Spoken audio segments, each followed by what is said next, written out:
Hello viewers, ఈరోజు మనమైతే మీ ముందుకు ఒక ముఖ్యమైన సమాచారం అయితే తీసుకొచ్చాను. అదే మనకి ఏపీ ప్రభుత్వం ఒక కీలక నిర్ణయం అయితే తీసుకుంది. అదే మనకి సీఎం చంద్రబాబు గారు అయితే 13 సంవత్సరాలలోపు పిల్లలు ఎవరైతే ఉంటారో వాళ్ళకి సోషల్ మీడియా అనేది చాలా దూరంగా ఉండాలని చెప్పేసి సోషల్ మీడియాని నిషేధించడం అయితే ఒక కీలక ప్రకటన అయితే చేశారు. అది కూడా ఎందుకంటే మనకి ఐటీ శాఖ మంత్రి అయినటువంటి నారా లోకేష్ గారి యొక్క సూచన మేరకు చంద్రబాబు గారు అయితే ఒక మంచి నిర్ణయం అనేది తీసుకోవడం చాలా మంచిది. ఎందుకంటే మనకి 13 సంవత్సరాల లోపున్న పిల్లలు ఏంటంటే ఫస్ట్ మనకి ఎదిగే వయసు అనమాట. ఆ వయసులో పిల్లల్ని పోయామంటే ఇంక మనం ఎప్పటికీ మార్చలేము. కానీ మనకి ఏపీ ప్రభుత్వం అంటే పిల్లల మీద ఉన్న శ్రద్ధ అనేది చాలా స్పష్టంగా కనబడుతుంది. ఎందుకంటే 13 సంవత్సరాలు ఉన్న 13 సంవత్సరాల లోపు ఉన్న పిల్లల కోసం ఇలాంటి చట్టాలు తీసుకురావడం అనేది చాలా ఉత్తమం.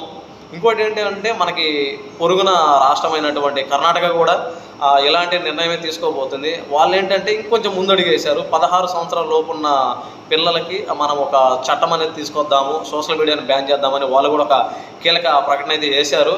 ఏది ఏమైనప్పటికీ అంటే మన ఏపీ ప్రభుత్వం కానీ అలా కర్ణాటక ప్రభుత్వం కానీ ఇలాంటి నిర్ణయాలు అనేది చాలా మంచి నిర్ణయాలు. ఎందుకంటే పిల్లల్ని మనం ఏమంటాము ఒక బాటలో పెట్టడం అనేది ఒక తల్లిదండ్రులు ఎలా చొరవ తీసుకుంటారో అలానే మనకి ఏపీ ప్రభుత్వం అనేది ఒక మంచి చొరవ తీసుకుందని నేను అనుకుంటున్నాను.